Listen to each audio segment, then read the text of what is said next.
Right. Look, so, all right, I will say something more about this semester and next semester, but let me just get through the administrative tasks. First of all, to take this course, you should have done 101A with me or with somebody else. And if you've done it with somebody else, then you will find that this course is not quite as you might expect, because other faculty teach 101A slightly differently. They won't spend that much time on Fanon, Gramsci, or Lenin. But anyway, this 101B will presuppose 101A and what we did in 101A. Some of the questions that will be on your take-home exams, and there will be two sort of midterms, one of two questions, one of three questions. They will include references back to last semester's work, I assure you, on that matter. And the final exam will be an oral exam. You should not panic. This is one of the most delightful and delicious moments of your life. You will spend 20 minutes talking to your GSIs about the entire year. The entire year. Well, I'll tell you much more about that next time. Your GSIs, you are so lucky. You have the same dedicated GSIs as you had last time. They're more or less all down there. Abigail Andrews, Gabe Hetland, Mike Levy and Alina Polyakova. Nice. Not Polyakova, Polyakova. Okay, Christy.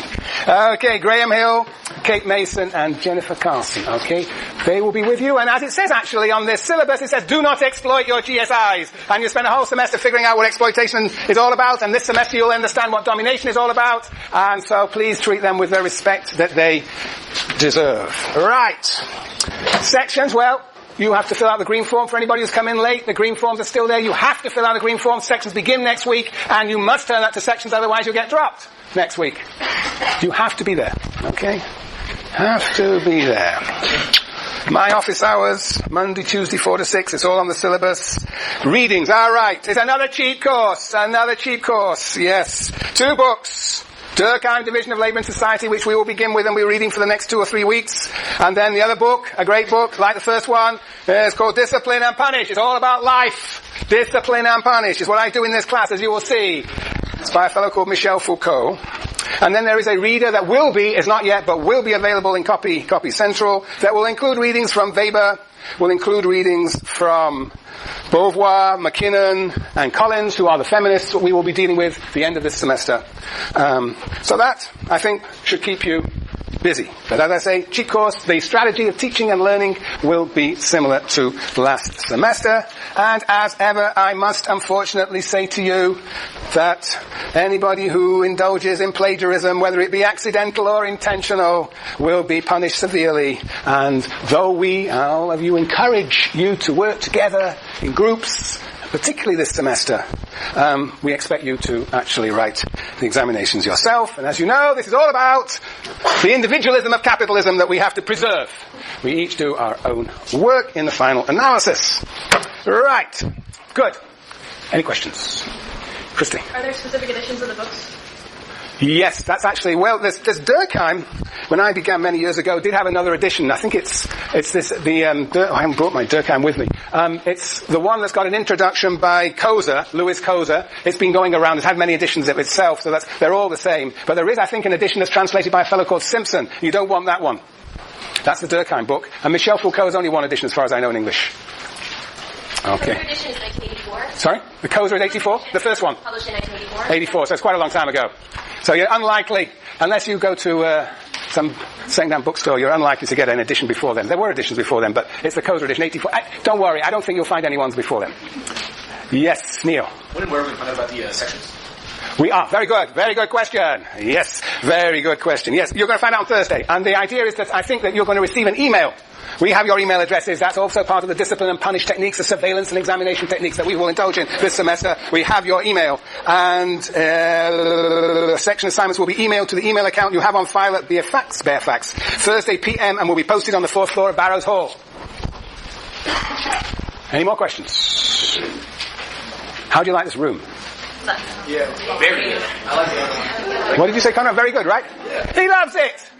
You can see me, I can see you. Yeah, I'm going to have to, I can't walk down the left-hand side. We have to figure out, I'm going to have to do some hurdling, I think. Exercise. Yeah, no, it doesn't go up as steeply as the other one. But I'm still going to be able to see what's happening on the back row. Okay, Sienna? And I'll notice when you're here and not here. I know. Okay. Okay. So, any other questions? So, has anybody been anywhere interesting this last vacation? Lauren? I went to Cabo. You went to where? Cabo, Mexico. You did. What did you do there? Vacation. Is that a beach city? It is. It is, huh? So you spent the time on the beach. Did you bring any sociology with you? Unfortunately, no. Not even in your head? No. No. You left it all behind. Okay. How long were you there? For 5 days. 5 days. Well, your mind must be refreshed. It is. It is, yes. Very good. Ready for Durkheim. You'll need a refresh mind for Durkheim. Anybody else been anywhere? Yes. I was in Colombia, Venezuela, Peru, Chile, and Argentina. Whoa, you made up for the rest of us. Colombia, Venezuela, Chile, Argentina, and Peru. What were you doing there? Just traveling. You were on one of Che Guevara's motorcycles, Motorcycle Diaries. Just traveling. 3 weeks. 6.5. I left before the semester was over. You left before semesters. What's your name? Julia. Very good. Okay, that's pretty good. So, can you tell us anything? Hated Venezuela, loved Colombia. Hated Venezuela. Can you tell us why? Just politics, I guess. What would you... It's really dangerous in Venezuela, and I don't know. Chavez needs to put his act together. Chavez needs to get his act together, yes. Did you see any Cuban revolutions around? No.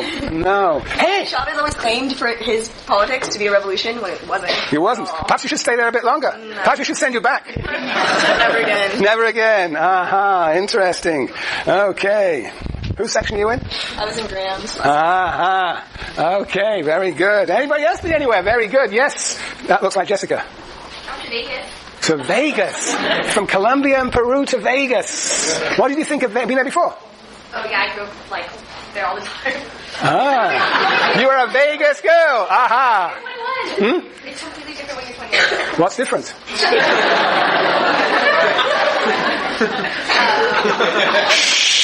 I gambled for the first time, and I was playing craps, and everyone was chanting my name. So well, and it was great. Did you make any money? For everyone else, because I didn't really want to bet, because I didn't want to lose money just in case. Vegas. Oh, God. How many days can you spend in Vegas? A lot. I can't imagine spending more than a day there. No, it makes you feel really superficial and hollow inside after a while. Hollow inside, but not outside. Okay, very interesting. Anybody else got anything to share? Yes. Who are you? Oh, you're Lauren too. Yes. I went to Fiji. Fiji? We had a cyclone. It rained the entire time. It's the first one in 5 years. 2/3 of the country was underwater. We saw a great time. What were you doing there? Just on vacation. Vacation to Fiji. That's not bad. Perhaps we should all take a vacation to Fiji. Yeah, we should perhaps have our classes in Fiji. Yes. Very good. Okay. Did anybody... Now, this is the test. Did anybody see the film Che? One. Anybody else? That is pathetic. It's not out yet. I don't think it's... Are you talking about the two-part film? Yeah. It's not out yet. What do you mean? I've been seeing it all over the place. Where did you see it? What's your name? Erica. Sorry? Erica. You didn't have me last week. Sorry? You did not have me last week. Oh, well, that's good to know. I watched it in Argentina. In Argentina. Well, we should have all gone to Argentina. It's not out yet. It's in Los Angeles. Not released everywhere yet. It's not released everywhere. Well, perhaps we should have a class outing. Class outing. It's a 2-part, 4 hours film on the Cuban Revolution. I tell you, everybody's following this course. Yes. Actually, I saw it in England. Yes. Well, okay, very good. All right, enough's enough. Look. Last semester was, as I kept on telling you, and I will not stop telling you, was an extraordinary semester in as much as the script of our social theory, our abstract, dry, dead social theory, actually came alive in following events that took place. And, we started with Smith and the wonders of the market, and we soon discovered that the market did not have all those wonders, and that just as Marx and Engels had suggested, markets tend to be associated with all sorts of crises, capitalist crises, and we face an enormous crisis in this country and across the world during the semester, very much in line with the analysis of Marx and Engels. And then, below and behold, what did we come across? We came across the elections. Actually, I've never taught this course in an election year, but this time elections came just as we were studying who? Lenin. And what did he have to say about elections? Anybody remember? Greg, do you remember what Lenin had to say about bourgeois elections?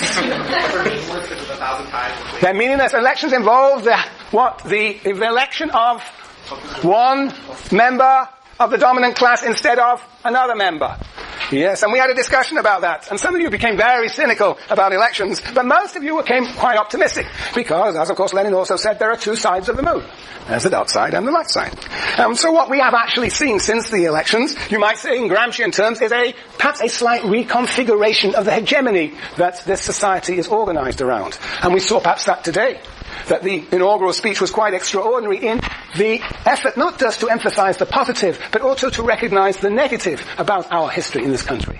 And so there is an attempt to incorporate and include moments of social justice in that so-called system of ideologies we call a hegemonic ideology. So Gramsci actually's analysis pertains quite nicely. And then Fanon. We read Fanon, and Fanon has come alive. How has Fanon come alive since the end of the semester? For example. How has Fanon come alive? Neil. Okay, just the aspect of violence. What was happening in Oakland after... What's happening where? In Oakland after a skilled guard officer, for some reason, decided to execute someone.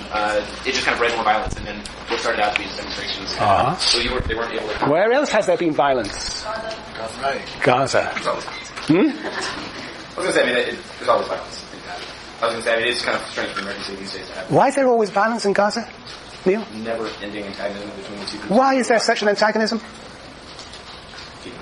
Because? I would say religion. Religion. What would Fanon say? Alex? I disagree 100%. It's not religion, first and foremost. But it's a very big discussion. Dare we broach it just for a second? Well, just suppose you were looking at through the eyes of Frantz Fanon. it's colonialism, I would say. A form of colonialism we call settler colonialism. And the settler colonialism never resolves itself until the elimination of colonialism. That's what Fanon would say. So Fanon's analysis of the Algerian situation can be actually transposed to the Israeli-Palestinian situation of settler colonialism. And indeed, the Battle of Algiers was, in a sense, you might say, being replayed where? In Gaza. You might say. No, we don't know the details, of course, because it was very difficult for even reporters to enter Gaza. So yes, so there's one violence, but there was another episode of violence that we witnessed on television, of all places, in another country. Do you remember in December? Congo. Well, yes, there's always been a lot of violence, but there was something that was dramatic. There was spectacular violence. Mumbai. And what was happening in Jenny? What was happening in Mumbai? How would Fanon say that? Yeah. Well, that's a legacy of an earlier period of colonialism in which India and Pakistan eventually was split up. You might say that is the legacy of colonialism. So yes, Fanon works too. Fanon works too. And today we heard an extraordinary speech, an extraordinary event. And you know, that event, what was the characteristic? What is the characteristic of an inaugural event? How would you describe this inaugural event today? Not specifically the one today, but in general. What is an inaugural event? Inauguration of a new president. What is that? What is the character of the speech? What has been said in an inauguration? What sort of event is that, Lauren? I would say like a new beginning. A new beginning. That's certainly how President Obama presented it. But what is it more generally? What is it? A new beginning? Just Tracy? Change. Yes. Was there a lot of change there? Yes. Change in power and power. In power, yes. So there's a shift, a transition. But what about the inauguration? Who sees the inauguration? Everyone, the whole world is watching, particularly today. And what is being represented in that inauguration? Yes, Neil? I think Dianne Feinstein said it's kind of like a celebration of democracy. A celebration of democracy? A celebration of what else? Of what ideology? American ideology. And of, well, the word values is going to appear very frequently. And the whole history that culminates in this progressive view of history that now, finally, we have an African-American president. It's in a sense their celebration of all that people see to be progressive about the United States. It is a way in which we are unified. Unity speech. Yes, Aaron? I think it reaffirms the notion of the nation state and the collective that can be harnessed by that notion of nation state, as well as the United States reach of empires and its ability to merge and embrace and absorb all other identities around the world in its own nation state. Brilliant. It's a unity, it's a solidarity speech. And you're going to see that Emile Durkheim will represent that vision of mechanical solidarity, what he will call it, a sense in which rituals are actually constitute and create and reflect and represent something that a nation has in common. And in this case, it's what a world has in common. We, the United States, represent the forces of good. Though he did say at one point, I don't know if you noticed, but he did say at one point that I'm going to emphasize the better side of United States history. Yes. So, interesting. So what